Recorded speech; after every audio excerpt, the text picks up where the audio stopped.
Later. Okay. Now, you guys are following me here. I'm going to talk. Now, we talked Tuesday. We had this picture. What's this painting called? What's this painting called? Guernica. What's it? Who painted it? Picasso. What's it captured? The what, Anna?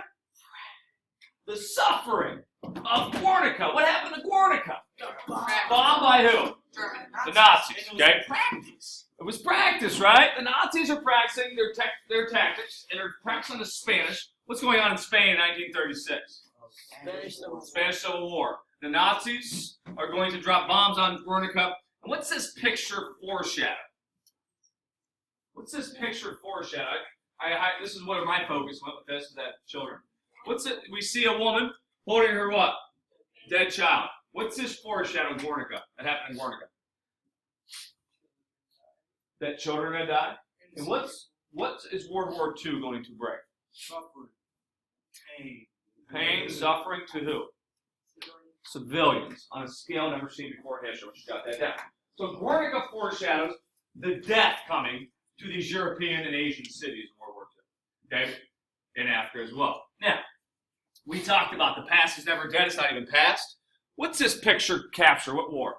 World War I. Hopefully Monday and Tuesday, I really sold the fact that World War I was awful. It was so bad nobody wanted to do it again, except one man. Okay, but World War I is the reason why we have this meeting in Munich. And what's this guy's name?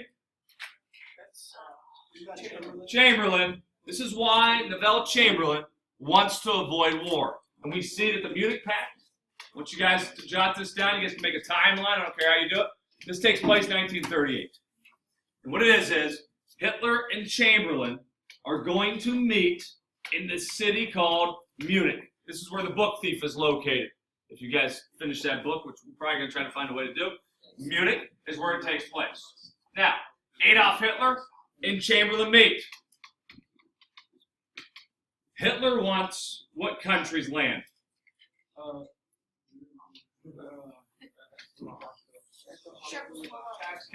Czechoslovakia.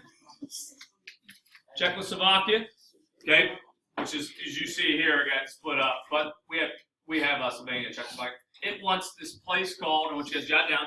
Hitler wants this place called the Sudetenland. Okay, which is going to be it's around a northern and western, and even I think it stretches even into the eastern. It's a big region of Czechoslovakia. And if they can take that and not have to invade, they can take Czechoslovakia anytime they want. Because there's a natural geographical buffer that's going to prevent Germany from taking it easily unless they take the Sudetenland. And he wants this. What did the Allies, what does England and Chamberlain do? They appease him. What's appease mean? They give in to the bully. Why? Why do you give in to a bully? To avoid conflict. Why does Chamberlain want to avoid conflict? Very good. Okay? So we must piece this together and understand that everything in history is cause and effect. Okay? Now, Chamberlain comes back to the English people and he says what? What's this paper? What's he say? I have what? I have achieved what? In our time. Why would he say in our time? Because what war just ended 20 years earlier? World War I. So he says this. What's the English people do? What do the English people do when he says we got peace in our time? They cheer. They celebrate. Okay? Is this going to last? No. And Hitler makes a promise here in Munich. I just want the Sudetenland, nothing else. Does he keep that promise? No, because Adolf Hitler and Nazis, okay, we have here, what are they bringing to Europe? They're bringing war, they're bringing death, they're bringing destruction, okay? They are bringing the ugliest war in human history, okay? And history dates back to thousands upon thousands of years. Okay, now, before he does, 1939. 1939, Hitler's going to make a decision, okay? He's going to he's going to sign a pact with who? Stalin. Okay, I want you guys to jot that down. 1939, Germany and the Soviet Union will sign a non-aggression pact. Why would he do that? How does World War I play a role? why would Adolf Hitler want to make sure that the Soviet Union and Germany are friends? Geography. If we look back at the First World War, what was one of the problems for Germany looking at the First World War here? Sorry, way back here. They had to fight World War I on what? Two fronts. Okay. If we get rid of Russia and have to don't worry about Russia in the east, come World War II, where can he focus his might? On the west. And we know Mein Kampf. What's he promised? He's going to get revenge on who? France. Okay. So we're looking back and we see, okay, that there's going to be a non-aggression pact signed between Germany and the Soviet Union. The world is what? They're scared and they're shocked. They can't believe that Adolf Hitler and Joseph Stalin are going to commit themselves to it. Now, Joseph Stalin says, well, we make it a 100-year pact. Hitler says, let's just make it 10. Okay? Let's just make it 10. And what we see here is, we see a commitment. The Soviet Union has a lot of resources. Stalin is going to give Adolf Hitler, and Hitler will send over some industrialized stuff to Stalin. So we see this exchange. Now, this is a little political cartoon showing us what's going on. And two of the most ruthless dictators of all time are now allies, okay, in two very strong countries. Now, we must understand something, though. Adolf Hitler believes the German race is better than the Russian race, okay, the people. We see Adolf Hitler is not going to keep this promise. He's going to stab him in the back in due time. But we see 1939, we see Adolf Hitler, we see Joseph Stalin, we see a little cartoon capturing the kind of mood, okay, of the day. Now, just so you guys know, Joseph Stalin is such a big fan of Hitler, and he's so pleased that Hitler's, I think it was his 46th birthday, Stalin's going to send him 46 communists, okay, for his birthday present. Because what does Hitler do with communists? He kills them, okay? So as his birthday present, all those Germans that escaped, all those Germans, I know, some of those Germans that escaped, Stalin's like, hey, grab those guys, send them over to Hitler, let him do whatever he wants with them. Okay? That's hard. Yeah, no, it's brutal. So he's going to send him this stuff. This is the kind of man Joseph Stalin is. Now, this is what we're skipping. Anybody recognize this guy in the middle? He's the most famous psychologist of all time. He talks about in the early 90s. This is why he starts a movement of this will lead to like teenagers having sex for the first time more often than the past. Okay, and way before marriage. This guy talks about all kinds of repression. He talks about childhood and all the effects of things you don't even know unconsciously. They affect you though. Like some of you guys walk around very insecure, maybe lack confidence. Why? Because of your childhood. Something happened in your childhood that triggers that. Okay, and you're trying to hide it, and your brain tries to keep it under wraps, but you can't get rid of it. Okay, this is Freud, Sigmund Freud. Okay, ever heard of Freud? Ever heard of Freud? Question. It's not really a question. Have you ever thought about like the Earth is heavy because so many dead bodies? That is crazy. I don't know why I thought. Huh. Interesting. Okay, so what this guy, what historians do. Now Freud, he's dead by this time. He dies of suicide. He had throat cancer. But you're going to see that what historians have done is you have Joseph Stalin and you have Adolf Hitler. Adolf Hitler gets credit for killing about 11 million people. Joseph Stalin somehow killed around 20 to 30 million people. These guys are very brutal leaders. So what happens is historians, they get together, and psychologists, they try to figure out what made these guys tick. So what do they look at? Psychoanalysis. Here's a picture of Adolf Hitler as a baby. Here's a picture of Joseph Stalin as a young boy. What do they realize? What are they looking at? What are they looking for? Okay, what are they looking for? You're going to find a lot of similarities in these two men. But historians are going to look at this right here. What happened in childhood? What do we find out happened in childhood? Both dads were very abusive. Okay? Adolf Hitler got beat so bad I think he went in a coma. Both of them actually had loving mothers that really doted on them.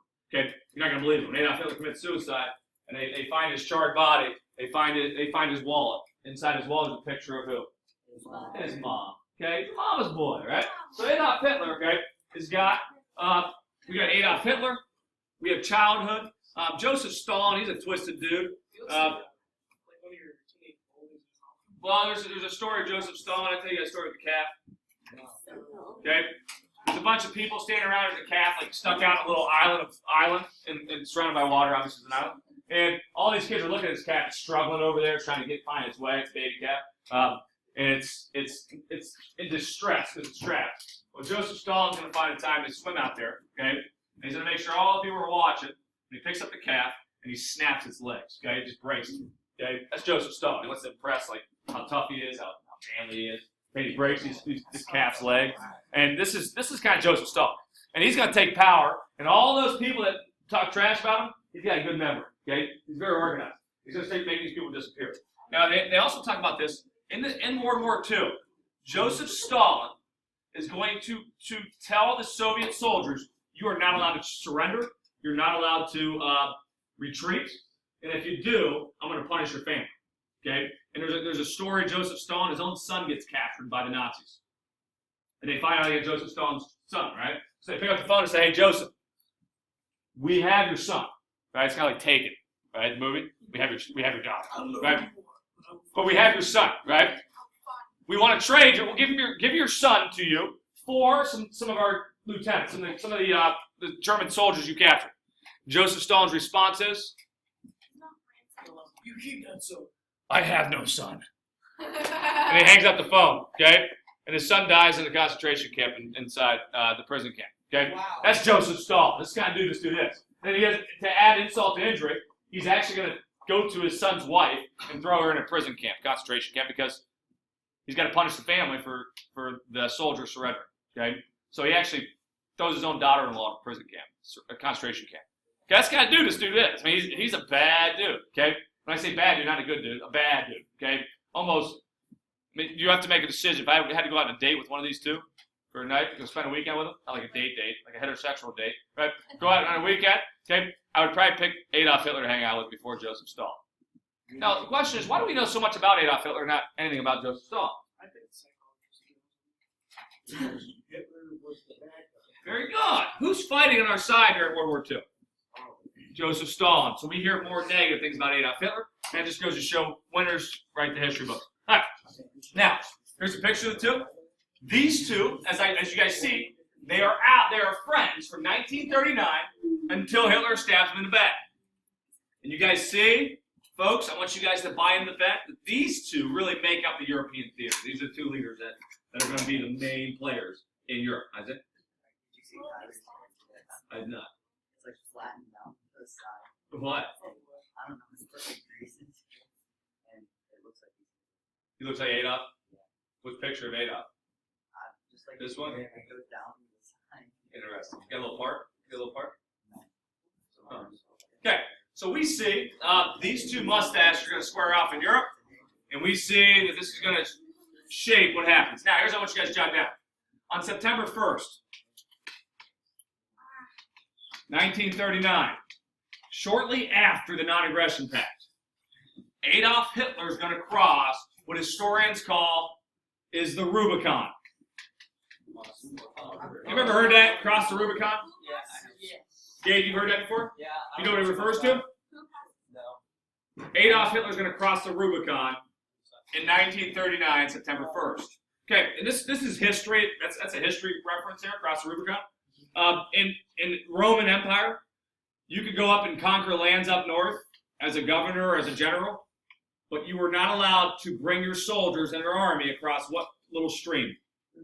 If you crossed it, it was a declaration on war on Rome. Okay, because they don't want the generals and the consuls and the governors to come back with an army to Rome, because what's that give them? If they come back with an army to Rome, it gives them a lot of what? Power. Okay, so you could not cross the Rubicon with your army, or it's a declaration of war on Rome. So what that means is, what the crossing the Rubicon means, Gage, and you said you heard that, means it's the point of no return. Once you cross it, war is declared. Does that make sense? So Adolf Hitler, September 1st, 1939, he's going to cross.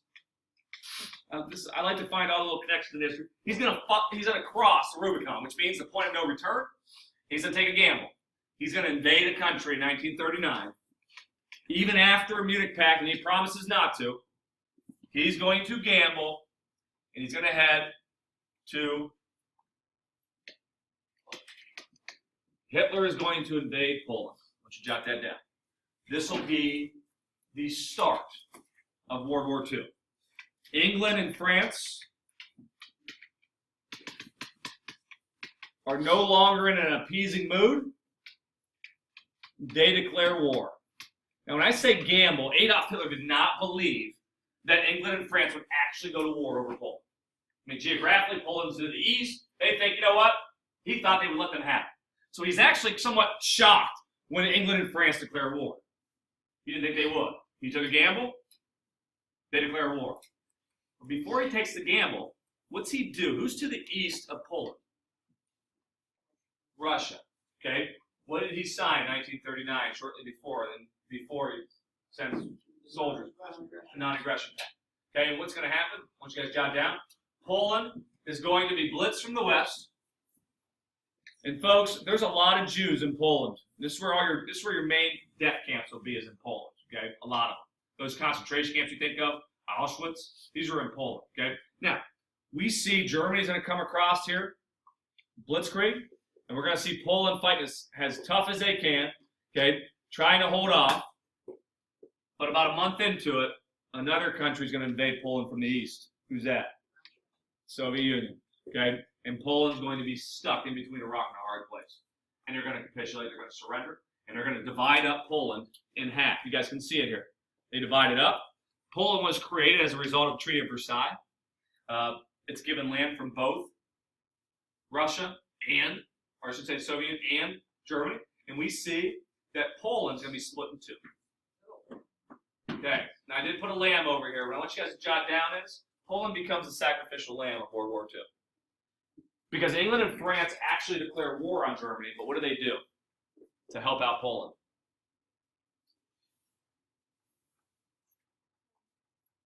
Take a guess. So England and France declare war on Germany. They say, we're now fighting since you invaded Poland.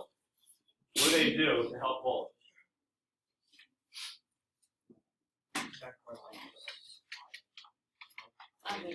They do nothing. They just declare war. Okay?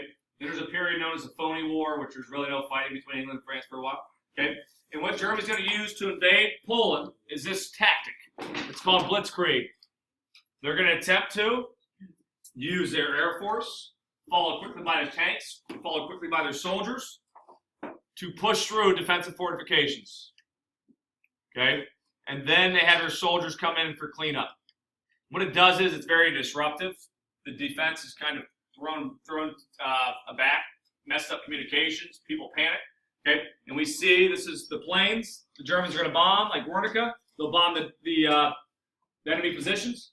Then they'll send in their tanks, followed by their troops. And behind their troops was another group of people called the Eisen Group, and these guys are the killers. They're rounding up the Jews and the communists, anybody who's Slavic, and they're just gunning them down. Okay, there's like 1,000 of them. Okay, they just come back from behind, and they're killing people. Now, we see I want you guys to jot this down. 1939, with Poland, with World War II breaking out, we see the umbrella replaced with what? A Tommy gun. This bad boy can fire 800 rounds a minute. Okay, this thing was actually introduced at the end of World War I. It wasn't used in World War I. It comes out right after, and we see it actually picked up by the gangsters and mobsters in the 1920s. Okay, but we see Neville Chamberlain. He gets replaced as Prime Minister of England. He's replaced by who? Who's this guy? This is Winston Churchill. I want you to jot that down. Winston Churchill takes command of England following the outbreak of war. We see Churchill come on scene as the Prime Minister. Okay? And there's a big career with that. Now, we have this quote. The past is never dead, it's not even past. We know, this is looking at actually France in World War I. What could you infer by looking at that picture? What can we take away by looking at that picture?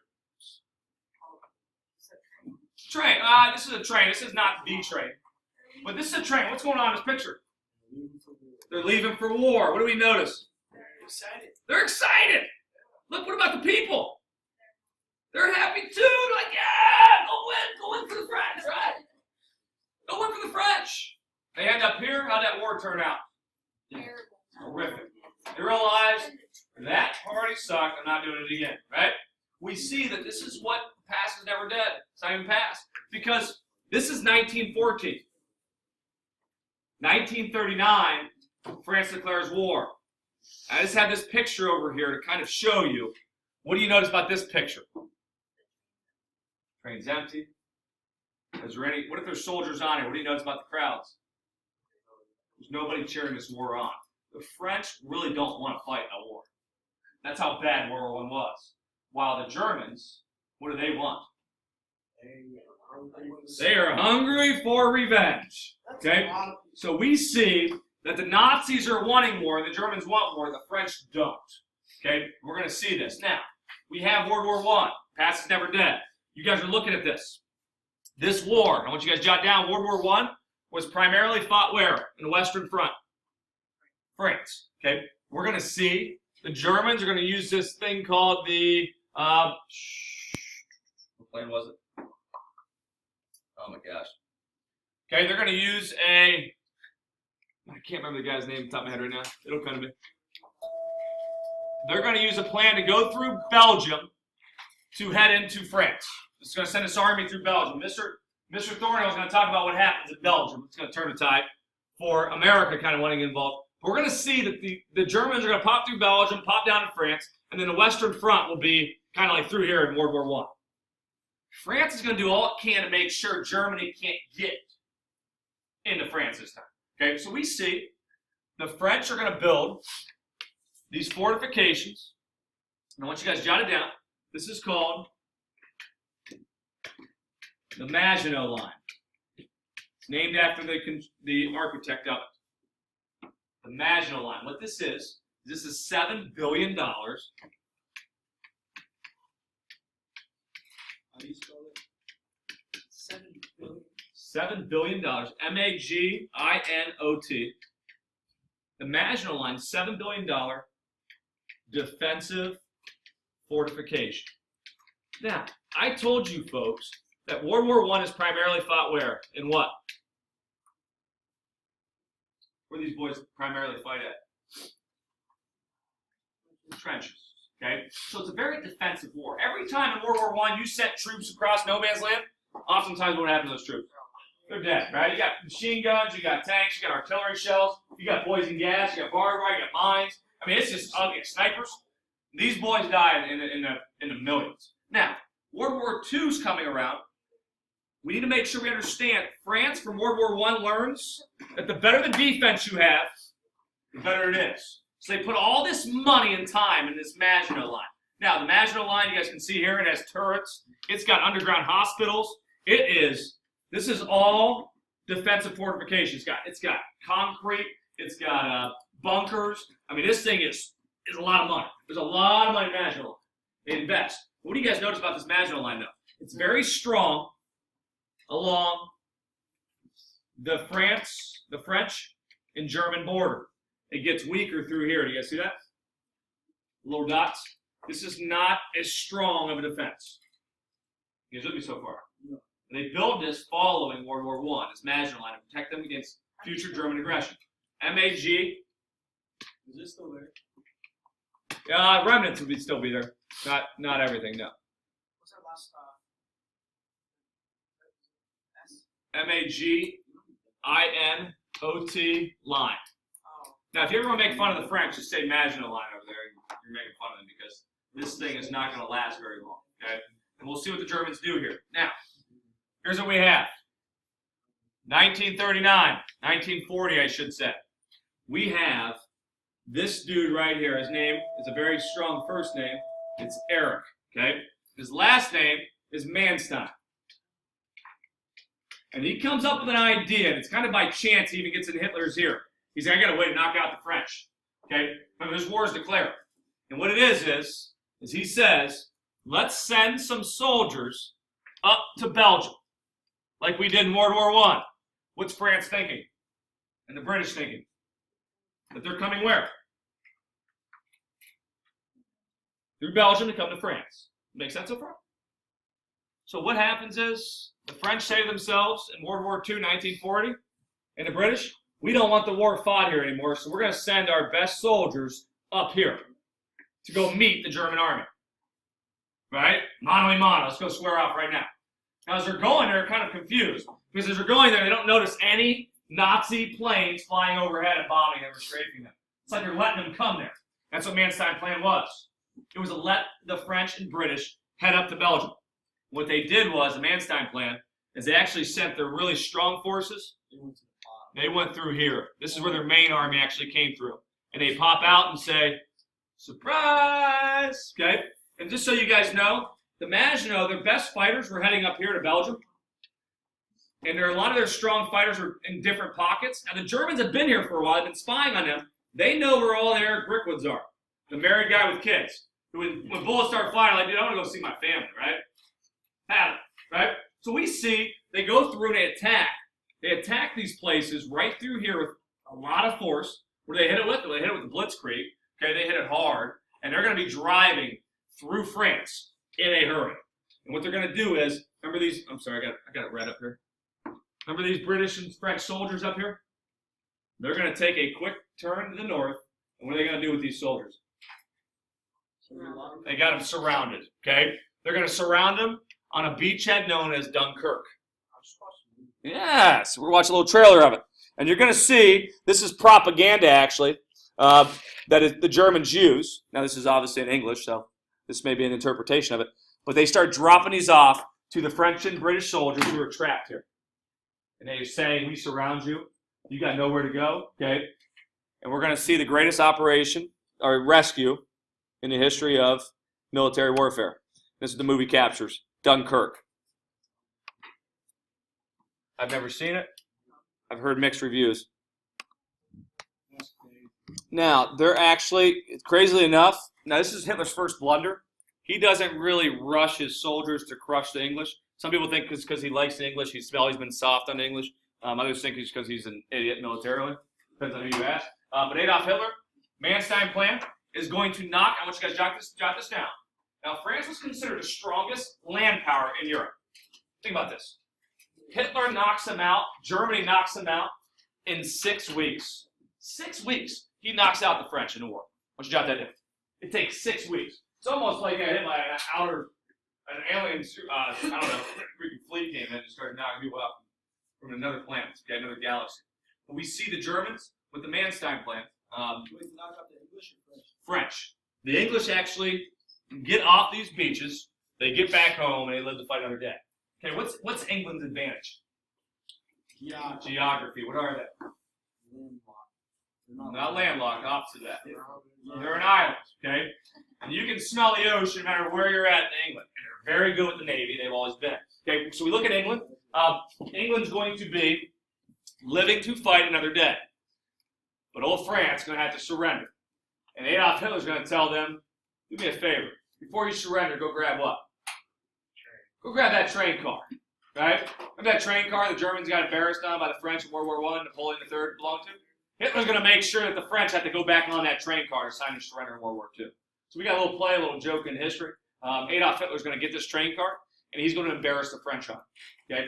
So what goes around comes around is life lesson there. Okay? Karma is you know what. So we have here, okay, this train car. Now this train car is going to be sent back to Berlin. Unfortunately, in history, you can't get on the train car because Adolf Hitler decided to have it blown up as the Russians are coming around the invading Berlin. So unfortunately, we don't get to look at that relic. The real one, I'm sure there's a replica out there though. So we have the train car in history passed back and forth. Now, Germany is going to conquer France, I said. Here's a picture of Hitler in front of the Eiffel Tower. Okay?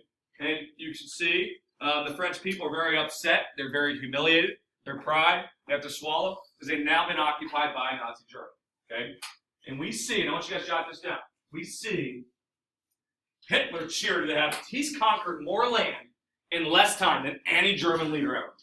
And many of these Germans start to believe this dude's a god. Okay, this dude came from other places. Like, he's their savior. Because you got to look at it.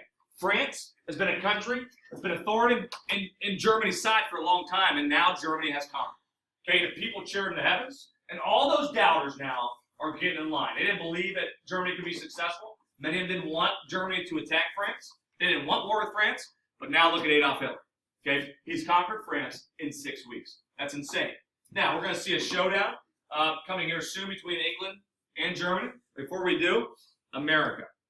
We are watching this unfold in England, and we're watching this unfold in Europe from America. What are we saying to ourselves? We were going to do this. What kind of mindset are most Americans in? Let's not have another. We're in this kind of mindset. I want you guys to jot down the word isolationists. America's gripped tightly in an isolationist mindset.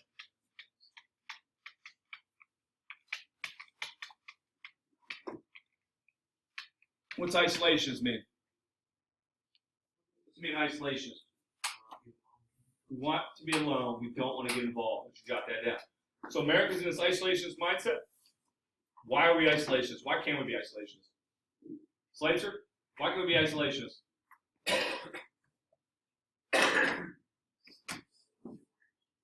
Geography, thank you. Okay? Because we have the Great Atlantic Ocean keeping us away from, okay, Europe and its problems. So we see that this is going to be America at the start of this thing. Even though crap's hit the fan over in Europe, America's saying, majority of Americans are saying, I don't want to get involved. That's their problem. Okay, some people like Joseph Kennedy, who's JFK's dad, he's saying the Nazis are going to win here. It's going to be over. Let's side with the Nazis. Okay, but we see many Americans, they still want to see England and France win, but France gets knocked out. Okay, and we see this is Nazi Germany. You guys see here, and they're going to have a showdown with England. Now this England, this is going to be known as the Battle of Britain. What is Great Britain's advantage again? Geography. Hitler cannot send his army across the channel, so he's going to try to bomb it. They sent Luftwaffe. That's a Luftwaffe up here. It's their German Air Force. They're going to take a lot of casualties. Eventually realize they can't take it. Churchill is going to inspire his people. And he's going to make this quote, nations which go down fighting rise again. Those who surrender are never heard from again. So he's really going to inspire the people. We're going to fight on the beaches. He gives his finest hour speech. He's a big motivational speaker. And he gives the English, they give him credit for giving him the courage to stand up to Adolf Hitler and not surrender. Many people in English capital are like, dude, we should surrender to the Nazis. He's like, dude, we're not doing it.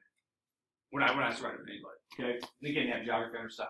So, after Adolf Hitler realizes he cannot defeat England, the Battle of Britain, he's going to focus his gaze somewhere else. Where is he heading? He's going to be heading to Russia. Okay? Now, I want you guys to jot down, in June of 1941, we see the showdown. What's that operation going to be called? Barbarossa. We're about to see it unleashed. Okay, Operation Barbarossa. Germany is going to invade the Soviet Union. Now, you guys sit here. We're not conscious of this all the time, like the fish in the bowl. Okay, the water. You folks get to play, essentially, in studying history, you get to be a god. Okay, you know how things are going to end for everything. Adolf Hitler invading the Soviet Union is going to lead to him committing suicide about 4 years later. So we need to make sure we understand the cause and effect. But again, we know how it's going to end. Adolf Hitler does not. Now, even though Churchill's telling Stalin, listen, Adolf Hitler's up to something. He's put a lot of soldiers on that border of the Soviet Union. I would make sure you check it. I'd make sure you look into it. Stalin is not going to believe him. Joseph Stalin doesn't trust anybody. Ironically enough, though, even though he trusts nobody, for some reason, we can call it probably hope, he actually trusts Adolf Hitler. It's an irony in history. Stalin actually trusts somebody as evil, as untrustable as Adolf Hitler.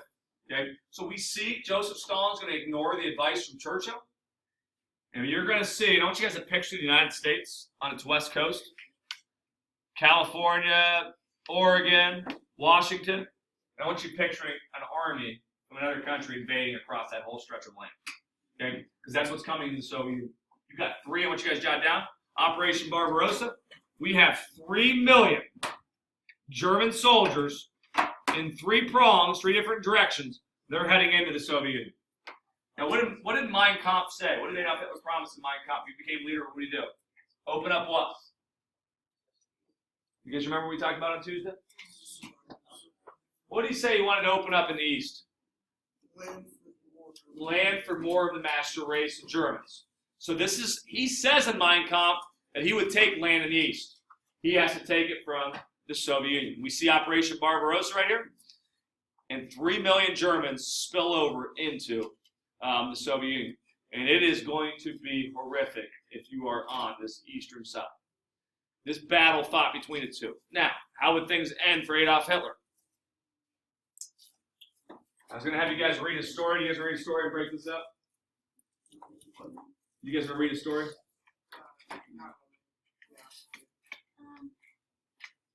You guys want me to just go ahead? Okay. Got this? Okay. I want you guys to jot down Operation Barbarossa. It's launched on June 22nd, 1941. That's when Germany invades the Soviet Union. If you look at history, if you want to look at history, there's only ever been one group of people been successful of invading this Russia because of its size, because of its climate, and really the size of it. Are these guys? Who are those guys? Mongols. You're going to see this dude invade the Soviet Union back in the early 1800s. Who's that guy? This is Napoleon. He sends in there, I think it was 600,000 soldiers. 600,000. Heads into Russia. Okay, they go in there. They get deeper into Russia. They get deeper into Russia. What Russia tends to do when they fight a war, because of the size of them, they just keep retreating. They just can keep moving back. They have a lot of space to play with. And they burn everything before they leave, which then makes the invading armies have a much longer supply line that you have to feed. Now, most people don't know this, but actually, the Russian trained car system has a different width than the Germans. So when Germans get there, it's very difficult for them to supply their soldiers, geographically speaking, okay? But also because their trains don't line up. They're unable to just take their train cars and put them on them without having new customers. Okay, so we see that this is the size of Russia, how big it is. Now, Napoleon goes in there early 1800s with 600,000 men. He is going to be fleeing out of there when it's all said and done. Because when he gets to Moscow, he feels like, I'm going to capture this country, I'm going to knock them out. The whole city's on fire. Okay, they're going to burn everything. So if you're burning all the houses and all the food, what's happening? The German army or the French army can't what? They can't eat. They can't survive these cold winters. Now what's going to happen is Napoleon's going to head deep into Russia, and he's going to lose almost his entire army there. They'll be marching back, getting eaten by the wolves, and getting shot by the Russians. And the same thing's going to happen to Adolf Hitler and his 3 million men. Okay? They're not going to survive the Russian winters with the Russian soldiers, with geography. If we look here, crazily, oddly enough, Napoleon back in the early 1800s, he invaded Russia on June 22nd, the same exact day that Hitler decided to launch Operation Barbarossa. Why did Hitler do that? What's the message? By coincidence? You think he chose the same day as Napoleon did about 100 years earlier? Why did he choose that same day? Why would he choose that same day, you think? Napoleon didn't end well. Maybe they tried to show them that he said it in Napoleon. Very good. Okay. He picks June 22nd, the same day as Napoleon, because he wants to send a message that, listen, Napoleon's regarded very highly in France. I'm going to do what Napoleon couldn't do. I'm going to take Russia out. Now, he sends them in there. This is a 12-week plan. How many months is 12 weeks? 3.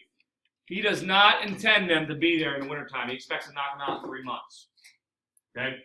Is he going to knock Russia out in 3 months? What's going to set in? The winter. Now, his soldiers go in there with very light jackets because they're going in there during summer and spring. I'm sorry, summer. Okay? And when that winter comes in, the fall comes in, it's going to be an early winter, and you're going to have a lot of his soldiers freezing to death and starving to death inside of Russia. Now, his whole philosophy was, I'll kick the door in, and the whole house will fall. He kicks Russia's door in. And you got to remember, this Russia is 30 times the size of Germany. Think about that. It's 30 times the size of Germany. He kicks the door in with Operation Barbarossa. They have a lot of initial success, but it's going to be a house of horrors. His soldiers are going to die there mostly. Of all the German soldiers that die in World War II, 7 out of 8 of them will be killed by the Soviets, which means they're fighting the Nazis, not really America all that much. Okay, we're bombing some cities, we're helping supply, and these are the 2 diplomats. Here's Molotov, he's for the Russians, the Soviets. Here's Ribbentrop, again, I don't mind you don't even remember these names. For the Nazis, Molotov, whenever this invasion goes down, okay, he's going to ask Ribbentrop, what do we do to deserve this? Ribbentrop supposedly replies, exist. That's what you did to deserve this, okay? Because you guys are lesser race, not part of the master race, and we see that this is going to be horrific early on for the Soviets. It'll be in the end horrific for the Germans. Now, when this thing starts, by the way, Joseph Stalin, he's actually going to order his Soviet soldiers not to fire back on these Germans because he believes it's just a bunch of renegade German generals that are carrying this out on their own. It's not Hitler. It takes him. Nobody hears from Joseph Stalin for about 8-9 days. He's like depressed as all get out. When he hears about Operation Barbarossa, he's been stabbed in the back. He feels betrayed. Eventually, he does pop on the radio, and he does inspire his people, and he calls them comrades and brothers and sons and daughters. It's a very emotional speech. But you can hear the nervousness in it. Now, America's still out of the war at this point, June 22nd. We're going to see this tune change. We're going to see maybe some more people arguing when you get involved. Who's this guy? This is FDR. He's the president during World War II for America. You guys can jot that down.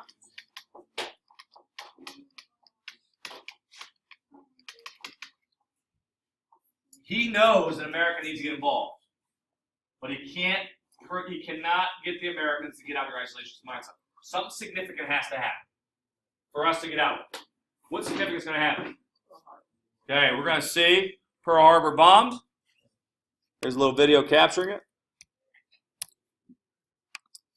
This happens on December 7th, 19. You guys jot this down. December 7, 1941, we see the Japanese bomb us at Pearl Harbor.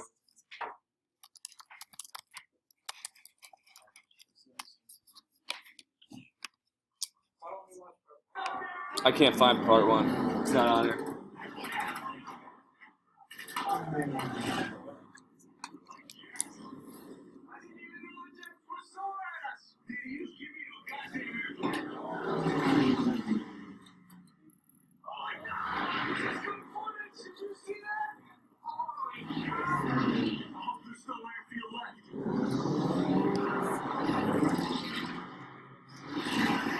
What do you notice about these ships? Pearl Harbor. Have some focus. What do you notice about the ships? They're close together. They're lined up. Nice, neat rows. The planes look like this too and lined up. We were worried about spies and sabotaging from on the island instead of the Japanese attacking us. Okay, when they attack us, some Americans are thinking, man, this is the best drill I've ever seen in my entire life. They had no clue what was going on.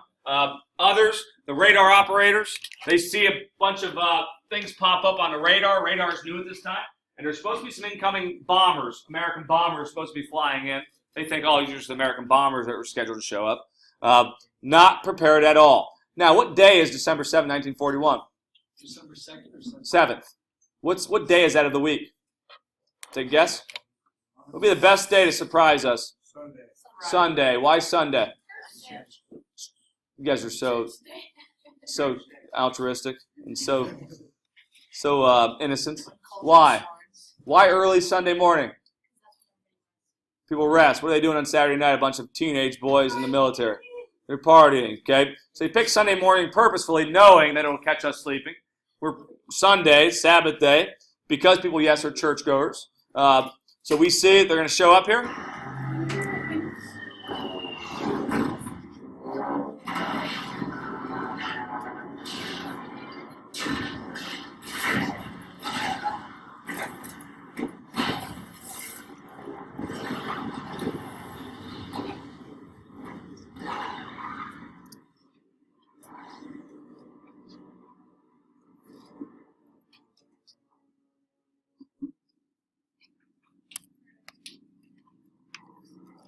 We're going to attack the airfields as well, just knowing that we won't be able to defend ourselves.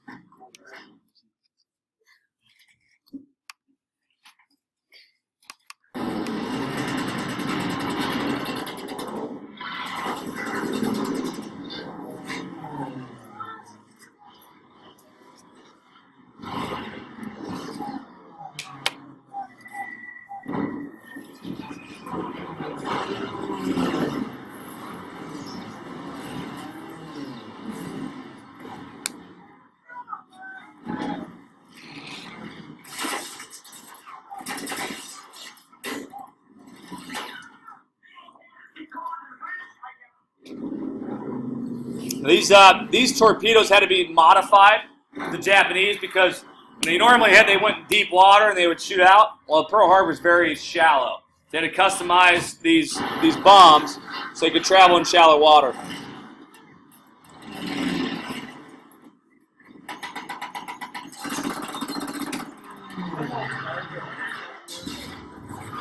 What's that? Oh my God. Shoulders.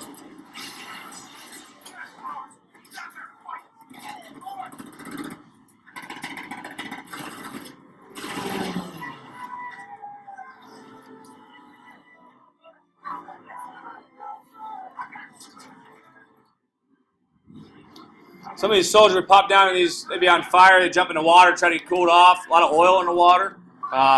Look really thick. They just light up.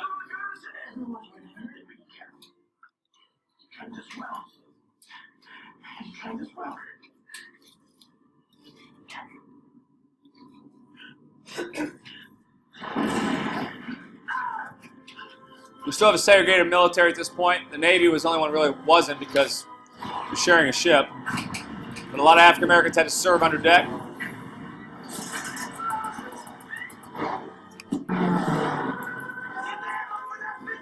Our planes aren't ready. We don't have we don't even have keys to get our ammunition oftentimes.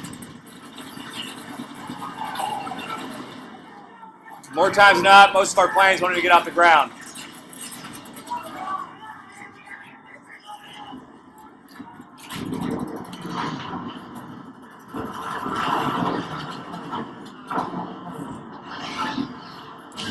Okay, so next Monday we'll start here. I'm going to talk about some prophecies. We're going to speed up through the end of the war. We should be done with World War II hopefully by mid next week. Take a test maybe late next week if not fall early. And then just do all your